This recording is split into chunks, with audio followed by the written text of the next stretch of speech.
اعوذ باللہ من الشیطان الرجیم بسم اللہ الرحمن الرحیم۔ پارہ نمبر 17 آیت نمبر 94 سورۃ الانبیاء۔ فَمَن یعمل پس جو کوئی کرے من الصالحات کچھ نیک، جو کرے کوئی کچھ نیک، وَهُوَ اور وہ مؤمن ایمان والا، فلا تو نہ کفرانہ نہ قدری نہیں، لسعیہ اس کی کوشش کی، وَإِنَّا اور بے شک ہم لَہُ اس کے کاتبون لکھنے والے ہیں۔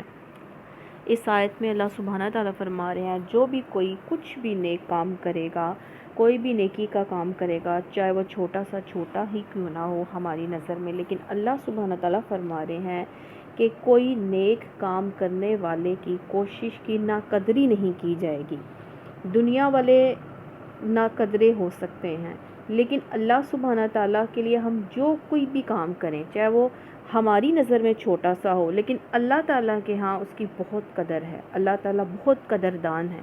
اللہ تعالیٰ فرما رہے ہیں کہ میں چھوٹی سی چھوٹی انسان کی کوشش جو اللہ کے لیے کی جاتی ہے وہ لکھی جا رہی ہے۔ وَحَرَامٌ اور حرام عَلَىٰ قَرْيَةٍ بستی پر، أَهْلَكْنَاهَا جسے ہم نے ہلاک کر دیا، أَنَّهُمْ بے شک وہ، کہ وہ لا یرجعون لوٹ کر نہیں آئیں گے۔ اس آیت کے 3 مطلب ہیں۔ ایک، جس قوم پر ایک مرتبہ عذاب الہی نازل ہو چکا ہو تو وہ پھر کبھی اٹھ نہیں سکتی ہے، اس میں زندگی ممکن نہیں ہے۔ دوسرا مطلب یہ کہ ہلاک ہو جانے کے بعد پھر اس دنیا میں اس کا پلٹنا اور اسے دوبارہ امتحان کا موقع ملنا، یعنی کہ اس کو بستی والوں کو، قوم کو موقع ملنا دوبارہ امتحان کا غیر ممکن ہے، ناممکن ہے۔ پھر تو اللہ کے عذاب ہی میں اس کی پیشی ہوگی کب؟ قیامت والے دن۔ تیسرا مطلب اس کا یہ ہے کہ جس قوم کی بدکاریاں اور زیادتیاں اور ہدایت حق سے ہٹ کر اس حد تک پہنچ جاتی ہیں کہ اللہ کی طرف سے اس کی ہلاکت کا فیصلہ ہو جاتا ہے، اسے پھر رجوع اور توبہ کا موقع نہیں دیا جاتا، اس کے لیے پھر یہ ممکن نہیں رہتا کہ ضلالت سے ہدایت کی طرف پلٹ سکے۔ تو جو اللہ تعالیٰ ہمیں موقع دیتا ہے نا، زندگی ہمیں مہلت ملی ہوئی ہے کہ ہم اس مہلت میں اللہ اور اس کے رسول صلی اللہ علیہ وسلم کو راضی کر لیں اور حقوق العباد نبھا دیں۔ حتیٰ یہاں تک کہ راضی اس لیے کہا گیا کہ انسان کوئی راضی نہیں ہوتے، بندے نہیں راضی ہوتے، اللہ اور اس کے رسول کو راضی کرنا ہوتا ہے اور لوگوں کے حقوق نبھانے ہوتے ہیں بس۔ حتیٰ یہاں تک کہ اذا جب فتحت کھول دیے جائیں گے یاجوج و ماجوج اور ماجوج، وہم من اور وہ، کل حدب ینسلون ہر بلندی سے دوڑتے آئیں گے۔ کھول دیے جانے کا مطلب یہ ہے کہ وہ دنیا پر اس طرح ٹوٹ پڑیں گے جیسے کوئی شکاری درندہ یکا یک پنجرے یا بندھن سے چھوڑ دیا گیا ہو۔ وعدہ حق پورا ہونے کا مطلب کہ اشارہ ہے کہ یاجوج ماجوج جب نکلیں گے وہ آخری زمانہ جو ہے وہ ہوگا، اور اس کے بعد جلد ہی قیامت آ جائے گی۔ نبی صلی اللہ علیہ وسلم نے فرمایا قیامت قائم نہ ہوگی جب تک تم اس سے پہلے 10 علامتیں نہ دیکھ لو۔ دھواں، دجال، دھواں یعنی کہ آسمان سے ایسے نظر آئے گا کہ جیسے دھواں سا جو ہے وہ نکل رہا ہے، آسمان پر دھواں نظر آئے گا۔ دجال، دابۃ الارض زمین سے جانور نکلے گا جو تبلیغ کرے گا، جو بولے گا۔ مغرب سے سورج کا طلوع ہونا، جب مغرب سے سورج ویسے کب طلوع ہوتا ہے؟ مشرق سے، جب مغرب سے طلوع ہوا تو تب توبہ قبول نہیں ہوگی۔ عیسیٰ ابن مریم کا نزول، یاجوج ماجوج کا نکلنا اور 3 جگہ زمین کا دھسنا، ایک مشرق میں، دوسری مغرب میں اور تیسرا جو جزیرۃ العرب میں۔ پھر سب سے آخر میں یمن سے ایک سخت آگ اٹھے گی جو لوگوں کو محشر کی طرف ہانکے گی، یعنی اس کے بعد قیامت آ جائے گی۔ تو اللہ تعالیٰ ہم سب کو قیامت کی ہولناکیوں سے بچا کر رکھے، اللہ تعالیٰ ہم سے آسانی کا معاملہ کرے، ہم سے، ہمارے پیاروں سے، تمام مسلمانوں سے۔ وَاقْتَرَبَ الْوَعْدُ اور قریب آ جائے گا وعدہ، الحق کا حق، فَإِذَا تو اچانک، یا وہ، شَاخِصَةٌ پھٹی رہ جائیں گی، أَبْصَارُ الَّذِينَ آنکھیں ان لوگوں کی، کفروا جنہوں نے کفر کیا، یا ویلنا ہائے ہماری شامت، قد تحقیق کننا ہم تھے، فی غفلت من غفلت میں اس سے، ہذا سے، بل کننا بلکہ ہم تھے، ظالمین ظالم۔ اس وقت جب دیکھیں گے کہ وقت قریب آ گیا کہ قیامت کا، تو اعتراف کریں گے کہ ہم کو انبیاء نے آ کر اس دن سے خبردار کیا تھا، لہٰذا در حقیقت ہم غافل اور بے خبر تھے، بے خبر نہ تھے بلکہ خطا کار تھے۔ ہم غافل بے خبر نہ تھے، ہمیں پیغام پہنچا تھا، لیکن ہم جان بوجھ کر ہم نے چھوڑ دیا، ٹائم نہیں دیا، ہم اس کی طرف آئے نہیں، ہم نے سنا نہیں۔ انکم بے شک تم، وما اور جو، تعبدون تم پرستش کرتے ہو، من دون اللہ اللہ کے سوا، حسب ایندھن جہنم جہنم، انتم لہا تم اس میں، واردون داخل ہونے والے ہو۔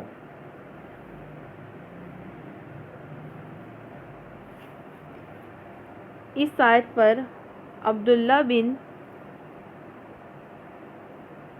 اس آیت پر ایک کافر نے اعتراض کیا، اس طرح تو صرف ہمارے معبود ہی نہیں، مسیح اور عزیر اور ملائکہ بھی جہنم میں جائیں گے، کیونکہ دنیا میں ان کی بھی عبادت کی جاتی ہے۔ اس پر نبی صلی اللہ علیہ وسلم نے فرمایا، ہاں، ہر وہ شخص جس نے پسند کیا اللہ کی بجائے اس کی بندگی کی جائے، وہ ان لوگوں کے ساتھ ہوگا جنہوں نے اس کی بندگی کی۔ شیطان بھی اس ذیل میں آتا ہے، کیونکہ اس کی تحریک پر جن ہستیوں کو معبود بنایا جاتا ہے، اصل معبود وہ نہیں ہے بلکہ شیطان خود ہوتا ہے، جس کے امر کی اطاعت میں یہ فعل کیا جاتا ہے۔ اس کے علاوہ پتھر، لکڑی کے بتوں اور دوسرے سامان پر پرستش کو بھی مشرکین کے ساتھ جہنم میں داخل کیا جائے گا۔ لو کانا اگر ہوتے، ہؤلاء یہ معبود، آلہۃ ما وردوہا اس میں داخل نہ ہوتے، وکل اور سب فیہا اس میں، خالدون سدا ہمیشہ رہیں گے۔ اللہ سبحانہ تعالیٰ فرما رہے ہیں اگر یہ واقعی خدا ہوتے تو وہاں نہ جاتے، کہاں؟ جہنم میں، اب یہ وہاں ہمیشہ رہیں گے۔ لہم ان کے لیے، فیہا وہاں، زفیر چیخ و پکار ہے، وہم اور وہ، فیہا اس میں، لا یسمعون کچھ نہ سن سکیں گے، وہاں وہ پھنکارے ماریں گے، حال یہ ہوگا کہ اس میں کان پڑی آواز سنائی نہ دے گی۔ سخت گرمی، محنت اور تھکن کی حالت میں جب آدمی لمبا سانس لے کر اس کو ایک پھنکار کی شکل میں نکالتا ہے، تو اس کو یعنی کہ لمبا سانس لے کر وہ ناک سے نکالتا ہے نا سانس، تو اسے کہتے ہیں پھنکار، اسے عربی میں زفیر کہتے ہیں۔ جب انسان لمبا سانس لے کر ایک پھنکار کی شکل میں نکالتا ہے نا، عربی میں زفیر کہتے ہیں۔ اللہ سبحانہ تعالیٰ فرماتے ہیں وہاں پھنکارے ماریں گے، حال یہ ہوگا کہ کان پڑی آواز سنائی نہ دے گی، اتنی چیخ و پکار ہوگی وہاں پہ۔ تو اللہم اجرنا من النار، اللہم اجرنا من النار، ان الذین بے شک وہ لوگ، سبقت پہلے ٹھہر چکے، لہم ان کے لیے، من الحسنی ہماری طرف سے بھلائی، اولئک وہ لوگ، عنہا اس سے، مبعدون دور رکھے جائیں گے۔ اس سے مراد وہ لوگ ہیں جنہوں نے دنیا میں نیکی اور سعادت کی راہ اختیار کی۔ ایسے لوگوں کے بارے میں اللہ سبحانہ تعالیٰ پہلے ہی سے یہ وعدہ فرما چکا ہے کہ وہ عذاب سے محفوظ رہیں گے اور ان کو نجات دی جائے گی۔ تو اللہ سبحانہ تعالیٰ ہمیں ایسے لوگوں میں شامل فرما لے۔ لا یسمعون وہ نہ سنیں گے، حسیسہا اس کی آہٹ، وہم اور وہ، فی مشتہت جو چاہیں گے، انفسہم ان کے دل، خالدون وہ ہمیشہ رہیں گے، اس کی سرسراہٹ تک نہ سنیں گے کس کی؟ عذاب کی، اور وہ ہمیشہ اپنی من بھاتی، اپنی دل پسند چیزوں کے درمیان میں رہیں گے، کہاں؟ جنت میں۔ لا یحزنہم غمگین نہ کرے انہیں، الفزع الاکبر گھبراہٹ بڑی، وتتلقاہم الملائکہ اور لینے آئیں گے انہیں فرشتے، ھذا یہ ہے، یومکم الذی تمہارا دن وہ جو، کنتم تم تھے، توعدون وعدہ کیے گئے، یعنی روز محشر اور خدا کے حضور، اللہ سبحانہ تعالیٰ کے حضور جب پیشی کا وقت ہوگا نا، حساب کتاب کا وقت آئے گا، تو جو عام لوگوں کے لیے انتہائی گھبراہٹ اور پریشانی کا وقت ہوگا، اس وقت نیک لوگوں پر نا ایک اطمینان کی کیفیت طاری رہے گی، اس لیے کہ سب کچھ ان کی توقعات کے مطابق ہو رہا ہوگا۔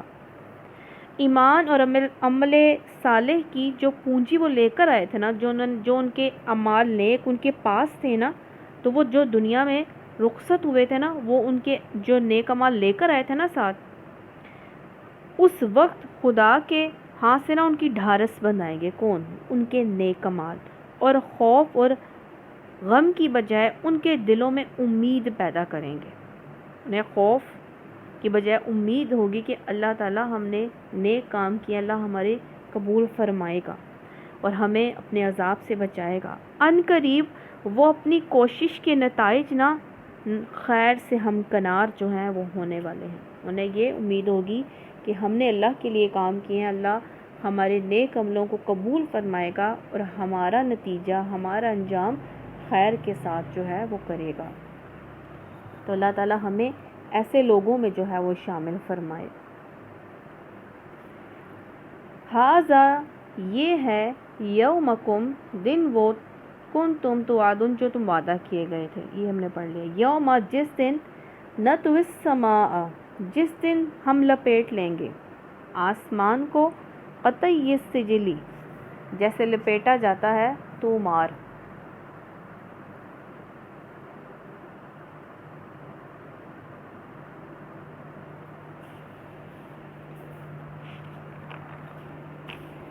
للکتب تحریر کا کاغذ، کما جیسے بدأنا ہم نے پہلے ابتدا کے اولا پہلی، خلق نعیدہ پیدائش ہم اسے لوٹا دیں گے، وعدن علینا وعدہ ہم پر، انا بے شک ہم، کننا میں فاعلین پورا کرنے والے ہیں، یہ وعدے کو پورا ہونا ہے۔ کون سا؟ وہ دن جب کہ آسمان کو لپیٹ کے جیسے پیپر کو رول کرتے ہیں نا، ویسے رکھ دیا جائے گا، جس طرح اللہ تعالیٰ نے پہلے تخلیق کی ابتدا کی، پھر دوبارہ کرے گا، دوبارہ سب کو اٹھا کر کھڑا کرے گا۔ کہاں سے؟ قبروں سے کھڑا کرے گا۔ کہاں سے؟ قبروں سے۔ جو پہلے دن سے دنیا کے تخلیق سے قیامت تک سب لوگ جو ہیں وہ کھڑے ہوں گے، یہ وہ قیامت کا دن ہوگا۔ وَلَقَدْ البتہ تحقیق ہم نے کتب نہ لکھا فی الزبور زبور میں من بعد نصیحت کے بعد ان الارض کے زمین یرثوہا اس کے وارث ہیں عبادی الصالحون میرے نیک بندے۔ اللہ سبحانہ تعالیٰ نے اپنے بندوں کو جس طرح آخرت میں دے گا، اس طرح دنیا میں بھی انہیں مال و ملک اور مال دیتا ہے۔ زمین اللہ کی ہے، جسے چاہتا ہے اس کا وارث بنا دیتا ہے، اور انجام کار پرہیزگاروں کا حصہ ہے، اور فرمان ہے ہم اپنے رسولوں کی اور ایمانداروں کی دنیا میں اور آخرت میں مدد فرماتے ہیں۔ تم میں سے ایمانت داروں اور نیک لوگوں سے اللہ سبحانہ تعالیٰ کا وعدہ ہے کہ وہ انہیں زمین میں غالب بنائیں گے، جیسے کہ ان میں سے اگلوں کو یعنی کہ پچھلے لوگوں کو بنایا گیا، ان کے لیے دین کو مضبوط کر دے گا، جس سے وہ خوش ہو کر رہے گا، جس سے لوگ خوش ہوں گے۔ ابن عباس رضی اللہ تعالیٰ عنہ کہتے ہیں کہ ذکر سے مراد یہاں پہ قرآن پاک ہے۔ سعید رضی اللہ تعالیٰ عنہ فرماتے ہیں کہ ذکر وہ ہے جو آسمانوں میں ہے، یعنی اللہ کے پاس کی ام الکتاب، جو سب سے پہلی کتاب یعنی لوح محفوظ، تورات، زبور، یہ پہلے ہی یہ فیصلہ ہو گیا تھا کہ امت محمد صلی اللہ علیہ وسلم زمین کی بادشاہ جو ہے وہ بنے گی۔ ان فی ھذا لبلاغا بے شک اس میں پہنچا دینا لقوم لوگوں کے لیے عابدین عبادت گزار۔ اب اس میں ایک بڑی خبر ہے عبادت گزار لوگوں کے لیے۔ زمین اللہ کی ہے نا، جسے چاہتا ہے وہ دیتا ہے۔ مشیت الہی کے تحت یہ وراثت مومن، کافر، صالح، فاسق، فرما بردار، نافرمان سب کو ملتی ہے، مگر جزائے اعمال کے طور پر نہیں ملی انسان کو یہ زمین، بلکہ امتحان کے طور پر جو ہے وہ ملی ہے۔ اس وراثت میں ہمیشگی نہیں ہے، محض ایک امتحان کا موقع ہے جو اللہ کے ایک ضابطے کے مطابق دنیا میں مختلف قوموں کو باری باری دیا جاتا ہے۔ ہم سے پہلے بھی کوئی قوم زمین کی مالک ہوگی، آج وہ زمین کے اندر ہے، نیست و نابود ہو گئی، ان کا کچھ نہیں بچا ہے۔ تو جو اللہ تعالیٰ نے ہمیں چیز دی، زمین دی، جگہ دی، جو کچھ بھی دیا، وہ ہمارے پاس عارضی ہے اور اس میں ہمارا امتحان ہے۔ جو اللہ کے ایک ضابطے کے مطابق دنیا میں مختلف قوموں کو باری باری دیا جاتا ہے۔ اس کے برعکس آخرت میں اسی زمین کا دوامی بندوبست ہوگا، یعنی کہ جو انسان کو زمین ملے گی وہ اس کے پاس ہمیشہ رہے گی۔ قرآن کے ارشادات کی روشنی میں اس قاعدے پر ہوگا کہ زمین اللہ سبحانہ تعالیٰ کی ہے، وہ اپنے بندوں میں سے صرف مومنین صالحین کو اس کا وارث بنائے گا۔ امتحان کے طور پر نہیں ملے گی جنت میں زمین، بلکہ اس کے نیک رویے کی ابدی ہمیشہ کی جزا کے طور پر جو انہوں نے دنیا میں اختیار کیا تھا نا، تو اللہ تعالیٰ جو جنت میں جگہ دے گا، جو جنت میں زمین دے گا، جو جنت میں گھر محل دے گا، وہ ہمیشہ کے لیے جو ہے وہ انسان کے پاس، نیک رویوں کے پاس، نیک عمل کرنے والوں کے پاس، پرہیزگاروں کے پاس ہمیشہ کے لیے رہے گا۔ تو اللہم انا نسألک جنت الفردوس۔ وما اور نہیں ارسلنا کا ہم نے بھیجا آپ کو الا مگر رحمت للعالمین، رحمت تمام جہانوں کے لیے۔ اے محمد صلی اللہ علیہ وسلم، ہم نے آپ کو دنیا والوں کے لیے رحمت ہی بنا کر بھیجا ہے۔ مطلب کہ نبی صلی اللہ علیہ وسلم کی بعثت دراصل نوع انسانی کے لیے اللہ سبحانہ تعالیٰ کی رحمت اور مہربانی ہے، کیونکہ آپ صلی اللہ علیہ وسلم نے آ کر غفلت میں پڑی ہوئی دنیا کو چونکا دیا اور اسے وہ علم دیا ہے جو حق اور باطل کا فرق واضح کرتا ہے، اور بتایا کہ تباہی کی راہ کون سی ہے اور سلامتی کی راہ کون سی ہے۔ کفار مکہ حضور صلی اللہ علیہ وسلم کی بعثت کو اپنے لیے زحمت اور مصیبت سمجھتے تھے۔ اس پر فرمایا گیا کہ نادانو، تم جسے زحمت سمجھتے ہو وہ در حقیقت تمہارے لیے اللہ سبحانہ تعالیٰ کی رحمت ہے۔ رحمت کیسے ہے؟ دیکھیں، ہم درود پاک ہم پڑھتے ہیں تو 10 گناہ ہمارے معاف ہوتے ہیں، 10 نیکیاں لکھی جاتی ہیں، 10 درجے بلند ہو جاتے ہیں۔ تو رحمت آپ صلی اللہ علیہ وسلم ہیں ہی، جو آپ کی اطاعت پر چلنے لگتا ہے اس پر اللہ کی رحمت جو ہے وہ برسنے لگ جاتی ہے۔ تو جو آپ صلی اللہ علیہ وسلم کے راستے پر چل پڑے گا تو کیا ہے؟ اللہ کی رحمت اس پر برسنے لگے گی، اور آپ صلی اللہ علیہ وسلم تمام جہانوں کے لیے جو ہیں نبی ہیں اور رحمت ہیں۔ کل فرما دیں، ان نماز کے سوا یوحا نہیں وحی کی گئی الیہ میری طرف، انما کہ بس الہکم تمہارا معبود الہ واحد، معبود واحد، فہل پس کیا تم مسلمون فرما بردار ہو۔ میرے پاس جو وحی آتی ہے، نبی صلی اللہ علیہ وسلم فرما رہے ہیں کہ جو وحی آتی ہے وہ یہ ہے کہ اللہ صرف ایک ہے، پھر کیا تم اس کے آگے سر جھکاتے ہو، فرما برداری کرتے ہو؟ فَإِن پھر اگر تولوا وہ منہ موڑیں، فَقُلْ تو کہہ دیجئے آذنتکم دو میں نے تمہیں کہہ دو میں نے خبردار کر دیا تم کو، علی سوا برابر وَإِنْ أَدْرِي اور نہیں جانتا میں قریب کے کیا قریب ام بعید یا دور، ما جو توعدون تم سے وعدہ کیا گیا ہے۔ یعنی اللہ سبحانہ تعالیٰ کی پکڑ جو دعوت رسالت کو رد کر دینے کی صورت میں آئے گی، خواہ کس نوعیت کے عذاب کی شکل میں آئے، دور ہے یا قریب، یہ میں نہیں جانتا۔ نبی صلی اللہ علیہ وسلم فرمانے یہ تو اللہ ہی بہتر جانتا ہے کہ کب عذاب تم پر جو ہے وہ آئے گا، لیکن آئے گا ضرور۔ جو اللہ اور اس کے رسول کو نہیں مانے گا اس پر اللہ کا عذاب آئے گا، لیکن کب یہ اللہ ہی جانتا ہے۔ انہو بے شک یعلم الجہرہ وہ جانتا ہے پکارنا، من القولی بات کو، ویعلم اور جانتا ہے ما تکتمون جو تم چھپاتے ہو، یعنی ان مخالفانہ باتوں، سازشوں، سرگوشیوں کی طرف جو کفار مکہ کرتے تھے وہ اللہ سبحانہ تعالیٰ جانتا ہے، سن رہا ہے، اور وہ غلط فہمی میں نہ رہیں کہ اللہ سبحانہ تعالیٰ پوچھے گا نہیں، باز پرس نہیں کرے گا، پوچھ ہوگی۔ جو کسی کے خلاف بھی انسان سازشیں کرے، دین کے خلاف کرے، دنیا والوں کے خلاف کرے، تو اللہ سبحانہ تعالیٰ فرما رہے ہیں کہ اللہ تعالیٰ پوچھے گا۔ جو کسی کے خلاف سازشیں کرے اللہ سبحانہ تعالیٰ سن رہا ہے اور اس کی پوچھ بھی ہوگی۔ وَإِنْ اور نہیں ادری جانتا میں لَعَلَّهُ شاید وہ فِتْنَةٌ لَكُمْ آزمائش تمہارے لیے، وَمَتَاعٌ فائدہ پہنچانا، إِلَىٰ حِینٍ ایک مدت تک، یعنی تم اس تاخیر کی وجہ سے فتنے میں پڑ گئے ہو، دیر ہو گئی، عذاب نہیں آ رہا، تو دیر تو اس لیے کی جا رہی ہے کہ تمہیں سنبھلنے کے لیے کافی مہلت جو ہے وہ دی جائے، فوراً ہی نہ پکڑ لیا جائے۔ مگر تم اس غلط فہمی میں پڑ گئے ہو کہ نبی کی سب باتیں نعوذ باللہ جھوٹی ہیں، اگر یہ سچا ہوتا تو اس کو جھٹلانے کے بعد اللہ کا ہم پر عذاب آ ہی کیا ہوتا۔ قال، اس نے کہا، نبی صلی اللہ علیہ وسلم نے فرمایا، ربی ہے میرے رب، احکم، تو فیصلہ فرما، بالحق، حق کے ساتھ، وربنا الرحمن المستعان، ہمارا رب نہایت مہربان ہے جس سے مدد طلب کی جاتی ہے، علی ما تصفون، اس پر جو تم بیان کر رہے ہو۔ آخر کار رسول اللہ صلی اللہ علیہ وسلم نے فرمایا کہ اے میرے رب، حق کے ساتھ فیصلہ فرما دے، اور لوگ جو باتیں بناتے ہیں ان کے مقابلے میں ہمارا رب رحمان ہی ہمارے لیے مددگار اور سہارا ہے۔ تو لوگوں کی باتوں کی پرواہ نہیں کرنی چاہیے۔ جب انسان اللہ کے راستے پر چل رہا ہو، نیک عمل کر رہا ہو، نیک کام کر رہا ہو، تو لوگوں کی باتیں انسان کو نیگیٹو سوچ دیتی ہیں۔ نیگیٹو سوچ انسان کو آگے نہیں بڑھنے دیتی۔